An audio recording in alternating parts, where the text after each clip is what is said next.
नमः संस्कृताय। संस्कृत गंगा धारागंज प्रयागराज में आप सभी लोगों का स्वागत है। हम लोग पढ़ रहे हैं यूपी टेट की प्रश्नोत्तरी। आज हमारा टॉपिक है कारक। आज हम कारक पर चर्चा करेंगे। आइए देखते हैं प्रश्न क्या है। पहला प्रश्न है, कारक में प्रकृति प्रत्यय है। सर्वप्रथम पूछा गया है कि कारक में प्रकृति प्रत्यय कैसा है, तो आपको बताना है क्री धातु है ल्युट प्रत्यय कि क्री धातु ऋण प्रत्यय, या क्री धातु के साथ अड़ प्रत्यय लगा है कि क्री धातु का ढक प्रत्यय लगा है। तो आपको बताना है कि कारक में प्रकृति प्रत्यय क्या है, अर्थात कौन सी धातु है, कौन सा प्रत्यय है, किस उपसर्ग से मिलकर बना है, ये सब चीजें आपको जाननी है। तो क्या होगा, कारक में क्री धातु और रुल प्रत्यय है। देखिए, ल की संज्ञा हो जाएगी, इड़ा की छुटू से हो जाएगी, ऊ बचेगा। ऊ का अक आदेश होगा। क्या होगा, अक आदेश होता है। तो ये जो अक दिख रहा है, ये क्री को आर वृद्धि होती है, तो हो जाता है कारक। ठीक है, तो विकल्प भी आपका सही उत्तर हो जाएगा। आइए अब अगला प्रश्न देखते हैं हम लोग। क्रिया के साथ जिसका सीधा संबंध होता है उसे कहते हैं। क्रिया के साथ जिसका सीधा संबंध होता है उसे कहते हैं क्रिया, कर्ता, कारक, विभक्ति। बताइए, क्रिया के साथ जिसका सीधा संबंध होगा उसे क्या कहेंगे? उसे कारक कहेंगे। ठीक है, क्या कहेंगे? कारक कहेंगे। क्रियान्वयत्वम कारकत्वम, तो बताता ही है कि क्रिया से जिसका सीधा अन्वय हो या सीधा संबंध हो उसे हम कारक कहते हैं। विकल्प सी आपका सही उत्तर होगा। देखिए अगला प्रश्न। अगला प्रश्न है, देखिए आ भी गया। क्रियान्वयत्वम रिक्त स्थान की पूर्ति करें। कारकत्री, कार्यत्वम, कारकत्वम, संहितात्वम। तो ध्यान रखिएगा, क्रियान्वयत्वम कारकत्वम। ठीक है, क्रियान्वयत्वम अर्थात वो जो पिछले प्रश्न में हिंदी में पूछा गया है उसी की संस्कृत है क्रियान्वयत्वम कारकत्वम। ठीक, तो विकल्प सी सही उत्तर हो जाएगा। क्रिया का जिससे सीधा संबंध होता है उसे कारक कहते हैं, जैसे क्रियान्वयत्वम कारकत्वम, ये आपका संस्कृत में लक्षण हो जाएगा। अब प्रश्न देखिए, कारकों की संख्या कितनी मानी जाती है? कारक कितने माने जाते हैं संस्कृत में? 6, 7, 8, 12। कितने माने जाते हैं? हाँ, 6 कारक माने जाते हैं। क्यों 6 कारक क्यों माने जाते हैं? क्योंकि संबंध कारक क्रिया से सीधा संबंध नहीं रखता है, इसलिए 6 ही कारक है, संबंध को कारक में नहीं गिनते हैं। विकल्प 6 आपका सही उत्तर हो जाएगा। कौन सा कारक नहीं माना जाता है? अपादान, संबंध, अधिकरण के उपयुक्त सभी। अपादान माना जाता है, अधिकरण भी माना जाता है, संबंध कारक नहीं माना जाता। बताया जा चुका कि क्रिया से सीधा संबंध न होने के कारण संबंध कारक को कारक नहीं मानते हैं। विकल्प भी सही उत्तर हो जाएगा। अगला प्रश्न है, किस विभक्ति से कारक विभक्ति बलवती होती है? सुबंत पद से, तिगंत पद से, उपपद से, उपयुक्त उपसर्ग पद से। किस पद से विभक्ति, किस विभक्ति से कारक विभक्ति बलवती होती है? क्या सुबंत पद से, या फिर तिगंत पद, की उपपद, की उपसर्ग पद? तो आपने पढ़ा होगा उपपद विभक्ति कारक विभक्तिर बलियसी। क्या पढ़ा होगा? उपपद विभक्ति कारक विभक्तिर बलियसी, या कह सकते हैं कि उपपद विभक्ति से कारक विभक्ति बलवान होती है। ठीक, तो इसलिए विकल्प सी सही हो जाएगा कि उपपद विभक्ति से कारक विभक्ति बलवती होती है। अब ये प्रश्न देखिए, क्रिया करने में जिसकी स्वतंत्रता मानी जाए वह होता है। तो क्या मानी जाए स्वतंत्रता? कर्ता, कर्म, संबंध या क्रिया? देखिए, क्रिया करने में जिसकी स्वतंत्रता मानी जाए, मतलब कर्ता। कर्ता का सूत्र क्या है? कर्ता कारक का सूत्र क्या कहते हैं? स्वतंत्र कर्ता। सूत्र क्या है? अरे भाई, कर्ता स्वतंत्र कर्ता पढ़े कि नहीं? हाँ, तो वही यहाँ हिंदी में पूछा जा रहा है। क्रिया करने में जिसकी स्वतंत्रता मानी जाए वह होता है, तो वह कर्ता होता है। कौन होता है? स्वतंत्र कर्ता। आपने पढ़ा होगा, कर्ता ये सूत्र जब आता है तो बताता है स्वतंत्र कर्ता, कर्ता स्वतंत्र होता है। विकल्प आपका ए सही हो जाएगा। हिंदी में पूछेगा क्रिया करने में जिसकी स्वतंत्रता मानी जाए तो भी करता, स्वतंत्र है डैश डैश डैश रिक्त स्थान की पूर्ति करे तो भी करता। आइए अगला प्रश्न देखिए, किसमें प्रथमा विभक्ति नहीं होती? किसमें प्रथमा विभक्ति नहीं होती है? अब बताइए, प्रातिपदिक मात्र में, लिंग मात्र के आधिक्य में, परिमाण मात्र में, वचन मात्र में, या फिर कर्म में? ठीक है, आपने सूत्र पढ़ा होगा क्या? प्रातिपदिकार्थ लिंग परिमाण वचन मात्रे प्रथमा। तो आपने देख लिया प्रातिपदिक मात्र में हो गया, ठीक है। फिर कहता है प्रातिपदिकार्थ लिंग, लिंग मात्र, लिंग परिमाण वचन मात्रे प्रथमा। तो कहता है प्रातिपदिक में, लिंग में, वचन में, परिमाण में प्रथमा होती है। अब बताइए कर्म, कर्म में क्या होती है? कर्म में कौन सी व्यक्ति होती है? द्वितीया। क्या होती है? द्वितीया। लेकिन प्रातिपदिक में, लिंग में, परिमाण मात्र में, वचन मात्र में हमेशा प्रथमा का प्रयोग होता है, परंतु कर्म में द्वितीया का प्रयोग होता है, इसलिए विकल्प ई सही उत्तर हो जाएगा। आइए अगले प्रश्न की ओर चलते हैं। चलिए ये बताइए, संबोधने च सूत्र से कौन सी विभक्ति होती है? संबोधने च से एक सूत्र है संबोधने च, इससे कौन सी विभक्ति होती है? प्रथमा, द्वितीया, तृतीया, चतुर्थी। तो कौन सी विभक्ति होती है बताइए? चिरंजीव कमेंट नहीं आ रहा है, ठीक है बताइए। प्रथमा, द्वितीया, तृतीया, चतुर्थी कौन सी विभक्ति होगी? तो जान लीजिए प्रथमा कौन सी होगी? संबोधने च से प्रथमा होती है, ठीक है, प्रथमा विभक्ति। एक है आपका प्रातिपदिकार्थ लिंग परिमाण वचन मात्रे प्रथमा, एक संबोधने च, अर्थात च मतलब और प्रथमा इसमें भी हो जाए, संबोधन में भी प्रथमा हो जाए। विकल्प ए सही उत्तर हो जाएगा। आइए अगला प्रश्न देखिए, सुमेलित नहीं है, क्या नहीं है? अब बताइए कौन सुमेलित नहीं है? प्रातिपदिकार्थ मात्रे उच्चैः नीचैः कृष्णः श्रीः ज्ञानम, ये प्रातिपदिक मात्र में है कि नहीं? लिंग मात्राधिक्य तटः तटी तटम, सही है कि नहीं? वचन मात्रे एकः द्वौ बहवः, परिमाण मात्रे हे राम आगच्छ, कौन सा सुमेलित नहीं है ये आपको बताना है। प्रश्न है 10वें प्रश्न का उत्तर दीजिए क्या होगा? तो हमने आपको बताया है कि प्रातिपदिक मात्र में प्रथमा होगी, बात सही है। लिंग मात्र का उदाहरण है तटः तटी तटम, ये भी सही है। प्रातिपदिक मात्र का उदाहरण है उच्चैः नीचैः कृष्ण श्री ज्ञानम, ये भी सही है। वचन मात्र का उदाहरण है एक दो वह, ये भी सही है। परंतु परिमाण मात्र का उदाहरण हे राम आगच्छ नहीं है। क्यों? क्योंकि परिमाण मात्र का उदाहरण है द्रोणो व्रीहि। क्या है? द्रोणो व्रीहि उदाहरण है परिमाण मात्र का। हे राम आगच्छ किसका है? संबोधने च का। किसका है?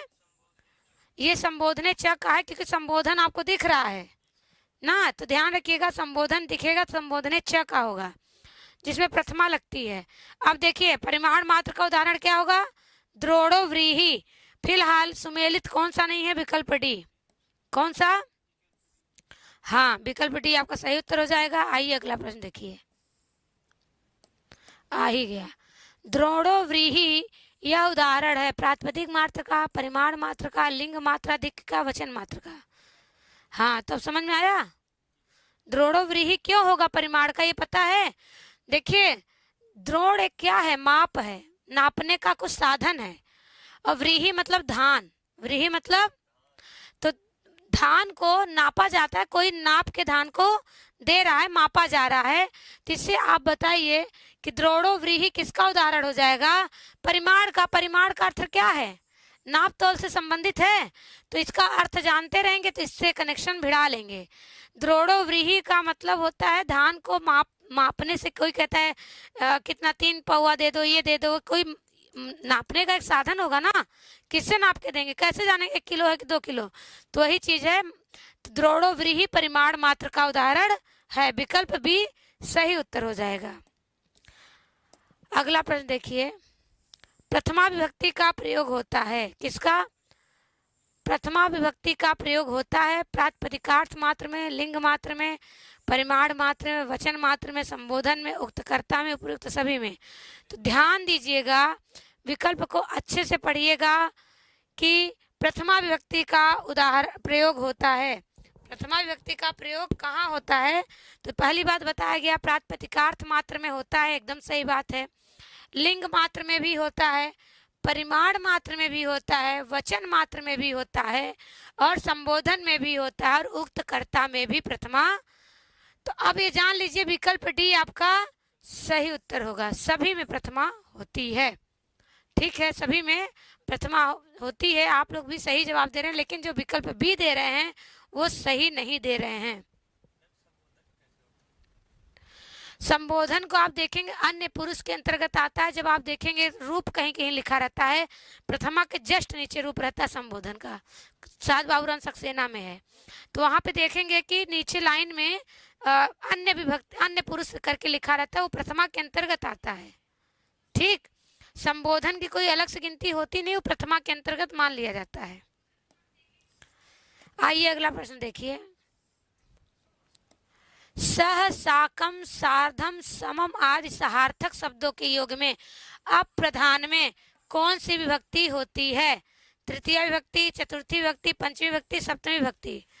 देखिए ध्यान रखिएगा, बहुत इंपॉर्टेंट है। सह, साकम, सार्धम, समम, ये चार शब्द आपको दिखेंगे तो आपको हमेशा तृतीया लगानी है। क्या लगानी है? कब? जब आपको सह शब्द दिख जाए, साकम दिख जाए, सार्धम दिख जाए, समम दिख जाए, और अप्रधान में तृतीया करेंगे। किसमें? अप्रधान में आपको तृतीया करनी है। बताइए कितने लोगों का सही हो रहा है? विकल्प ए आपका सही होगा। आंख बंद करके तृतीया लगा सकते हैं जब आपको सह, साकम, सार्धम, समम दिखे तो। ठीक है, अप्रधान में तृतीया करना है। विकल्प ए सही उत्तर है। चलिए आगे प्रश्न देखते हैं। द्वितीय विभक्ति का विधान करने वाला सूत्र है।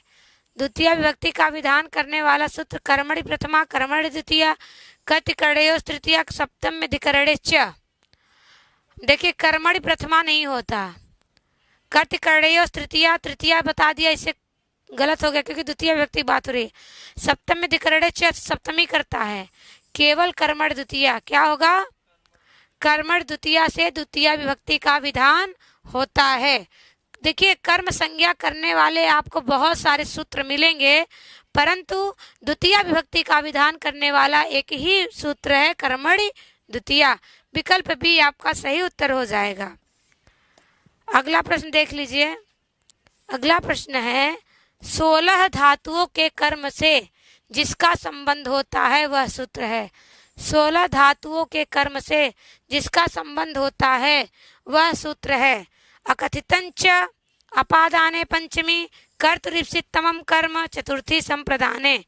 देखिए 16 द्विकर्मक धातुएं आपको निर्मोही सर पढ़ाए होंगे कारक, तो आपको पता होगा 16 द्विकर्मक धातुओं की चर्चा होती है जिसमें 2 कर्म होते हैं, दुह, याच, पच, दंड करके 16 धातुएं होती हैं। उसका संबंध अकथितंच से है। किससे है? विकल्प ए से है, अकथितंच। ठीक, अकथितंच ही एक ऐसा सूत्र है जिसमें 16 द्विकर्मक धातुएं प्राप्त होती हैं। विकल्प ए आपका सही हो जाएगा उत्तर। द्वितीय विभक्ति का इसमें विधान होता है, 2-2 कर्म दिखते हैं। चलिए अब बताइए 16 द्विकर्मक धातु नहीं है, जिसको याद होगा वो बता लेगा। दुह, याच, पच, दंड, रुद्ध, वह, प्रच्छ, ची, भ्रू, सास, कृस, जी, मथ, मुस, निरि, कृस। अच्छा चलिए कोई बात नहीं। पठ, लिख, गम, क्री। अब आपको ये बताना 16 द्विकर्मक धातुएं कौन नहीं है। 16 पहले गिन लीजिए। दुह, याच, पच, दंड, रुद्ध, प्रक्ष, ची, भ्रू, सास, जी, मथ, मुस, नि, रि, कृस, वह। ऐसे इसका क्रम है। तो अब ये देखिए 16 धातु हो गई। कितनी? यहाँ से लेके यहाँ तक 16 धातु हो गई। विकल्प डी आपका सही उत्तर हो जाएगा कि पठ, लिख, गम, क्री ये 16 द्विकर्मक धातुएं नहीं हैं। परंतु 16 द्विकर्मक धातुएं कौन सी हैं, तो ये आपको याद करना बहुत जरूरी है क्योंकि परीक्षा में ये पूछा जाता है। तो दुह, याच, पच, दंड, रुद्ध, प्रक्ष, ची, भ्रू, सास, जी, मत, मुस, नृ, हृ, कृष, वह। इसको ध्यान रखिएगा। विकल्प आपका यहाँ पर फिलहाल डी सही उत्तर में आ रहा है। आइए अगला प्रश्न हम लोग देखते हैं। चलिए उदाहरण देख लीजिए, क्योंकि बहुत इंपॉर्टेंट सूत्र है इसलिए ये जान लीजिए। अकथितन च द्वितीय विभक्ति का सूत्र है, कर्म संज्ञा करता है, 16 द्विकर्मक धातुएं हैं इसमें, और इसका उदाहरण कौन सा नहीं है, अर्थात एक नहीं है, 3 हैं। हरि ही बलिम वसुधाम याचते, माता तंडुलान ओदनम पचति, वसुधाम क्षीर निधि मतनाथ, पिता पुत्रम पाठयत। आपको सबसे पहले ये देखना है 16 द्विकर्मक धातु किसमें है। दुह याच पच, डन में याच है, दुह याच पच, पच भी है, मथ मुसनीरी मथ है, मथ, ठीक। इससे पठ का कोई और विकल्प नहीं था, तो ये गलत हो जाएगा। अर्थात ये जो है द्विकर्मक धातु का उदाहरण, अर्थात अकथितन च का उदाहरण नहीं है। परंतु एक चीज और देखिए, ये आपको धातुएं दिख गई, देखिए 2 कर्म भी है, बलीम वसुधाम, तंडुलान ओदनम, क्षीरनिधिम सुधाम। आपको 2 कर्म भी, 2 प्रकार के कर्म भी दिख रहे हैं और आपकी धातुएं भी दिख रही हैं। ये आपका हो गया क्या, अकथितन च का उदाहरण। कौन नहीं है, पिता पुत्रम पाठयति नहीं है, क्योंकि यहाँ पर आपको पठ धातु द्विकर्मक में नहीं आती है, तो विकल्प डी आपका सही उत्तर है। अगला प्रश्न देखिए, आदि सिंह स्था साम कर्म क्या है, आदि सिंह स्था साम कर्म का उदाहरण नहीं है। ये सूत्र बहुत इंपॉर्टेंट है, ये भी द्वितीय विभक्ति से संबंधित है, अर्थात आदि सिंह स्था साम कर्म कर्म संज्ञा करता है। क्या करता है, कर्म संज्ञा करता है। राजा सिंहासनम अधितिष्ठति, हरि ही वैकुंठम अध्यास्ते, शिष्य आसनम अधिशेते, राजा नगरम अधिवसति। अब आपको ध्यान देना है, आदि उपसर्ग होना चाहिए इस सूत्र में, सिंह धातु होनी चाहिए, स्था और आस धातु होनी चाहिए। कितनी, 1 2 और 3। सिंह स्था आस धातु, इसके पहले क्या होना चाहिए, आदि उपसर्ग होना चाहिए, तभी कर्म के आधार की कर्म संज्ञा होगी। किसके आधार की कर्म संज्ञा होगी। तो देखिए राजा सिंहासनम अधि है और स्था धातु है, तो ये है। फिर अध्यास अधि है, आस धातु है, सही है। फिर देखिए अधि है, सिंह धातु है, ये भी सही है। विकल्प डी गलत हो जाएगा। समझ में आया क्यों? कहता है ये सूत्र अधि उपसर्ग पहले हो, अधि उपसर्ग क्या हो, पूर्व में अधि उपसर्ग हो, उसके बाद सिंह स्था आस धातु में से कोई एक धातु हो, तो उसके आधार की कर्म संज्ञा होगी। जैसे राजा सिंहासन पर बैठता है तो राजा सिंहासनम अधितिष्ठति, अधि उपसर्ग स्था धातु से तिष्ठति रूप चलता है। तो यहाँ पे जो आधार है किस पर बैठता है, हाँ तो सिंहासनम हो गया। क्या हो गया, द्वितीया हो गई, आधार की कर्म संज्ञा हो गई, कर्मठ द्वितीया से द्वितीया हो गई।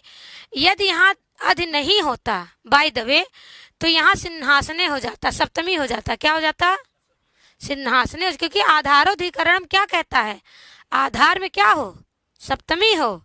परंतु यहाँ पर कहता है कि यदि अधि उपसर्ग है, कंडीशन अप्लाई किया गया, अधि उपसर्ग हो, सिंह स्था आस धातु में से कोई एक धातु हो, तो आधार की सप्तमी ना हो करके, अर्थात उसका अधिकरण संज्ञा ना हो करके कर्म संज्ञा हो जाए, और जब कर्म संज्ञा हो जाए तो द्वितीय विभक्ति लग जाए।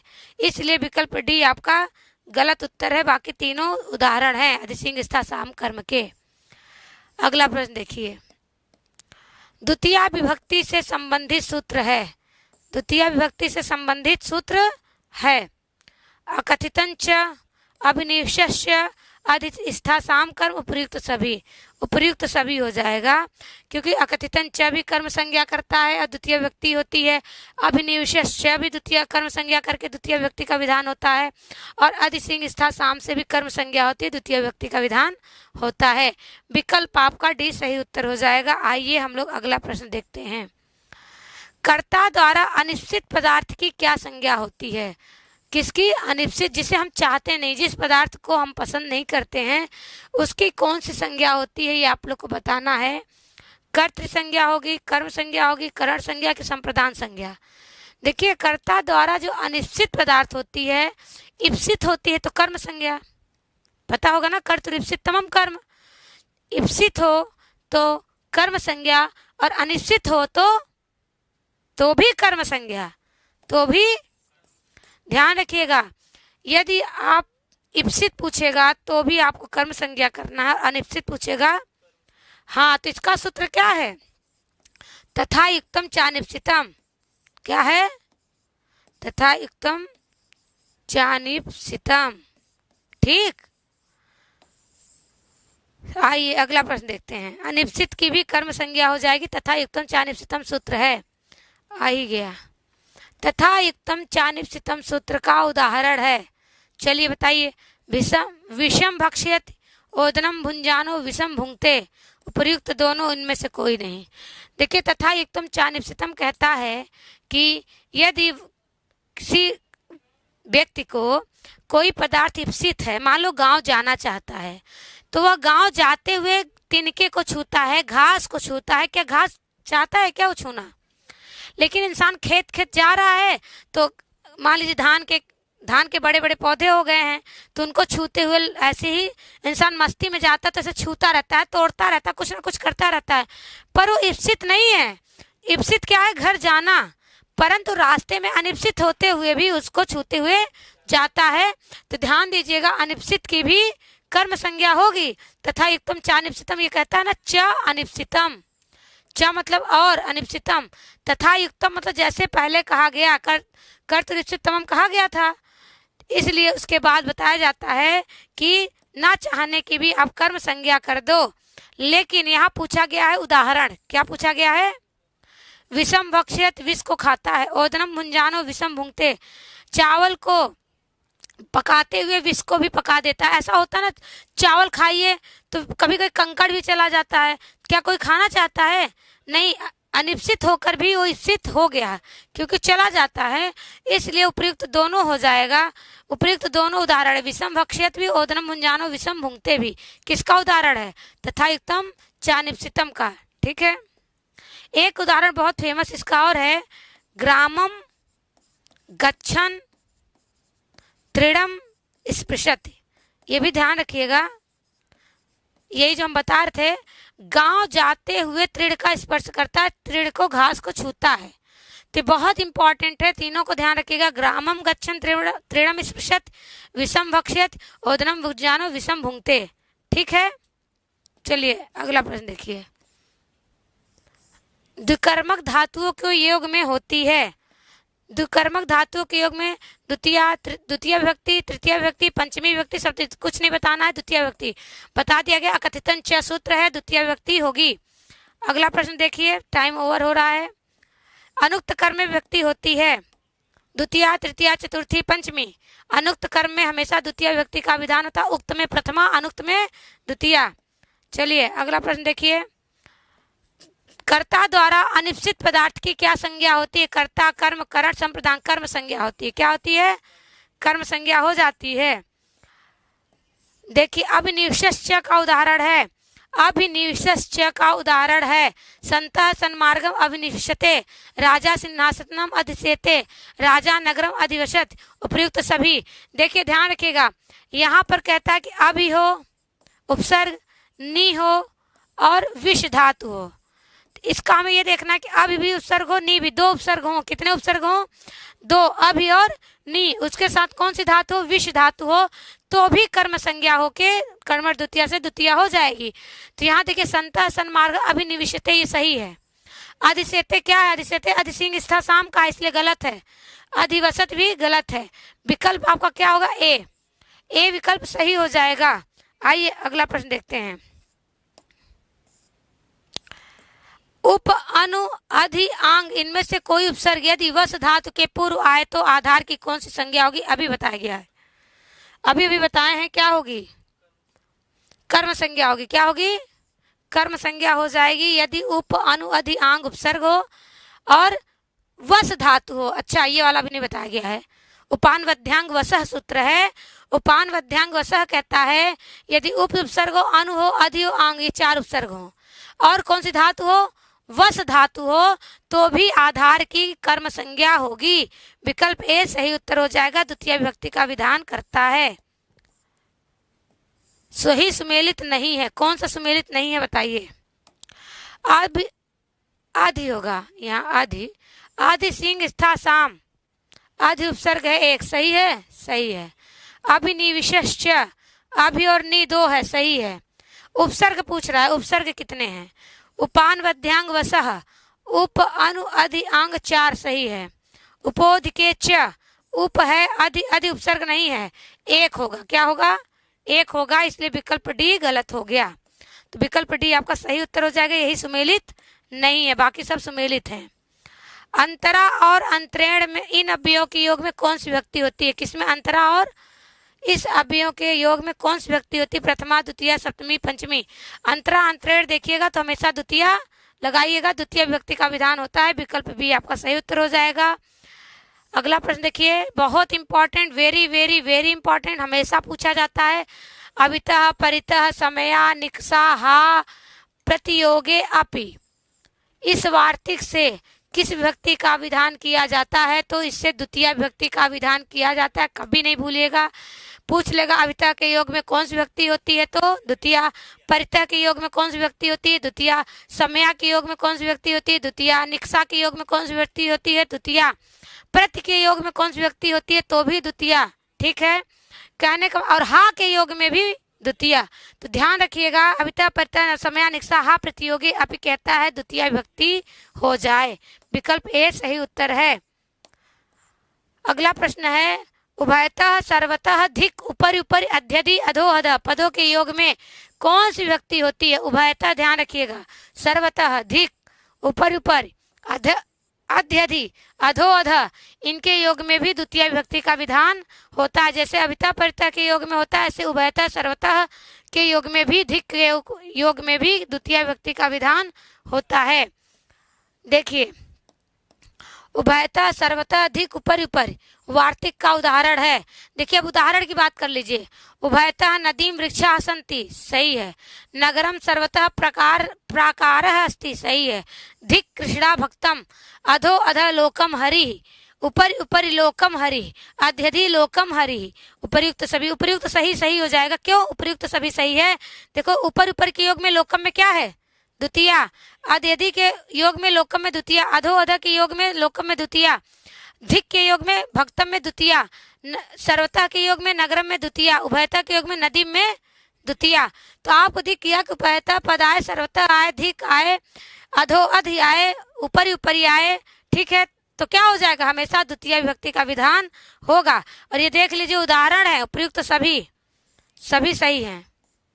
अगला प्रश्न देखिए, कालाध्वनोर अत्यंत संयोगे सूत्र का उदाहरण है। कालाध्वनोर अत्यंत संयोगे का उदाहरण, छात्र क्रोशम अधीते, क्रोशम गिरिहि वर्तते, क्रोशम कुटिला नदी, उपर्युक्त सभी। तो जानिए कि इसका सब उदाहरण है, उपर्युक्त सभी सही हो जाएगा। क्या हो जाएगा? उपर्युक्त सही। कालाध्वनोर अत्यंत संयोगे आपने पढ़ा होगा, निर्मोही सर पधार दिए हैं, खड़े हो गए हैं समय को दिखाते हुए। विकल्प डी सही उत्तर होगा। वैसे भी हमारा भी खत्म हो रहा है, बस 2 सवाल और। गति बुद्धि प्रत्यवसानार्थ शब्द कर्मा कर्मकाणाम अड़िकर्ता सड़ौ सूत्र किस संज्ञा का विधान करता है? कर्म संज्ञा, करण संज्ञा, समाधान संज्ञा, अधिकरण संज्ञा। ये भी बहुत पूछा जाता है। कहता है गत्यर्थक धातु हो, बुद्ध्यर्थक हो, प्रत्यवसानार्थक हो, तो इसमें कौन सी संज्ञा होती है? तो कर्म संज्ञा होती है। कौन सी? कर्म संज्ञा होती है। ध्यान रखिएगा, विकल्प ए सही उत्तर हो गया। गति बुद्धि प्रत्यवसानार्थ शब्द कर्मा कर्मकाणाम अड़िकर्ता सड़ौ से कर्म संज्ञा होती है। विकल्प ए सही उत्तर हो जाएगा। अगला प्रश्न देखिए, क्रिया सिद्धो प्रकृष्टोपकार कम संज्ञम सात, रिक्त स्थान की पूर्ति करें। करण संज्ञम सात, कर्म संज्ञम सात, अपादान संज्ञम सात, करण संज्ञम सात। तो हो जाएगा, क्रिया की सिद्धि में जो सबसे अधिक उपकारक होता है उसकी करण संज्ञा होती है। कौन सी संज्ञा होती है? करण संज्ञा होती है। विकल्प ए सही उत्तर है, ठीक है। विकल्प ए सही उत्तर है। आइए आखिरी सवाल। आखिरी सवाल है, करण कारक का उदाहरण है। करण कारक का उदाहरण है, रामेण बाणेन हतो बाली, मोहना दात्रेण लूनाती, तुम कमलेन पत्रम लिख। करण कारक का मतलब होता है जो कार्य आप करते हैं उसमें आपको सबसे अधिक सहायता कौन करता है। राम ने बाली को मारा, किससे मारा? बाण से। बाण उनका क्या हुआ? करण कारक हुआ। तो जब भी करण कारक होगा तब तब आपको तृतीय विभक्ति लगानी है। बाण में क्या हो गया? तृतीय विभक्ति। मोहना दात्रेण लुनाती, तो दात्रेण में क्या हो गया? तृतीय। तुम कलमेन पत्रम लिख, मतलब तुम कलम से पत्र लिखो। तो किससे पत्र लिखा जा रहा है? कलम से, तो कलमेन हो गया। इसलिए उपयुक्त सभी उत्तर हो जाएगा। विकल्प डी आपका सही उत्तर है। आज मित्रों बस इतना ही। फिलहाल अगली कक्षा में सर आएंगे, आपको पढ़ाएंगे, निर्मोही सर की भी क्लास चलेगी, सबकी क्लास चलेगी।